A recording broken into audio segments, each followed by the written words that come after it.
किती वाजता आला तुम्ही? सकाळी 4 वाजता. अजून नंबर आले नाही.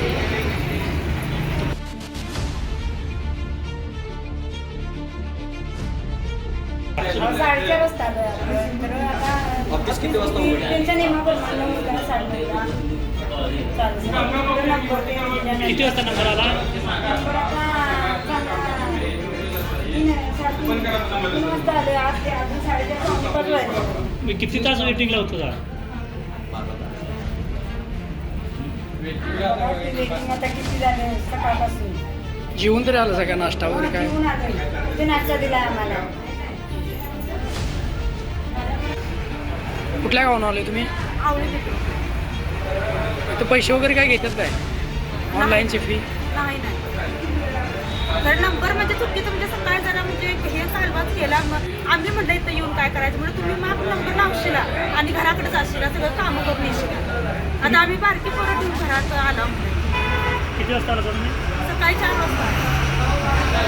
अजून नंबर आले नाही.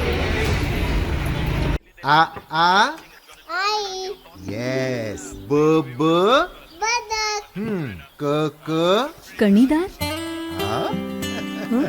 ख ख खमंग ग ग गोकुळ तू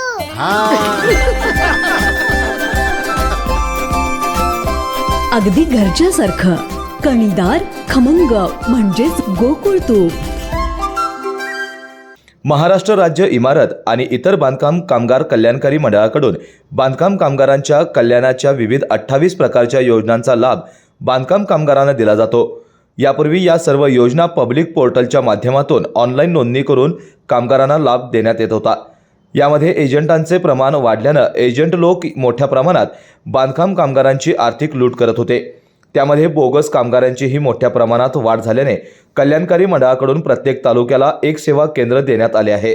या सेवा केंद्रातून बांधकाम कामगारांच्या योजनांच्या नोंदणीचा लाभ मोफत दिला जातो. मात्र कोल्हापूर जिल्ह्यामध्ये 3 लाखाहून अधिक बांधकाम कामगार आहेत, तर राधानगरी तालुक्यामध्ये 50,000हून अधिक नोंदित बांधकाम कामगार आहेत.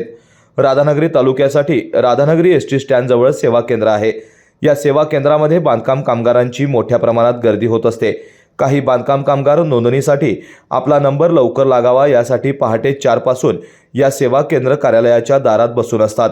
12 तास प्रतीक्षा करून देखील अनेक कामगारांना नंबर मिळत नसल्यानं एका कामासाठी 3-4 वेळा या कार्यालयाचे खेटे मारावे लागतात. त्यामुळे कामगारांचा रोजगार बुडत आहे. बांधकाम कामगारांच्या गैरसोयीबद्दल सेवा केंद्र कार्यालय प्रमुख शुभम सुतार यांना विचारलं असता दर दिवशी 100 ते 150 कामगार नोंदणीसाठी येत असतात. नंबरप्रमाणे कामगारांची नोंदणी करत असल्यानं नंबर लवकर लागावा यासाठी पहाटेपासूनच लोक रांगा लावतात. दिवसभरात 50 कामगारांची नोंदणी होते. डेटा ऑपरेटर 3, हेल्पर 1 आणि सेवा केंद्र प्रमुख 1 असे कर्मचारी कार्यरत आहेत. आमच्या मनुष्यबळाला शक्य होईल तितक्या कामगारांची नोंदणी करण्याचा प्रयत्न असतो. राधानगरी येथील बांधकाम कामगार सेवा केंद्राच्या कार्यालयामध्ये अपुऱ्या सुविधा, अपुरा कर्मचारी वर्ग आणि स्वच्छतागृहांची सोय नसल्यामुळे बांधकाम कामगारांचा वेळ वाया जातो. केके न्यूजसाठी राधानगरीहून मिलिंद कांबळे.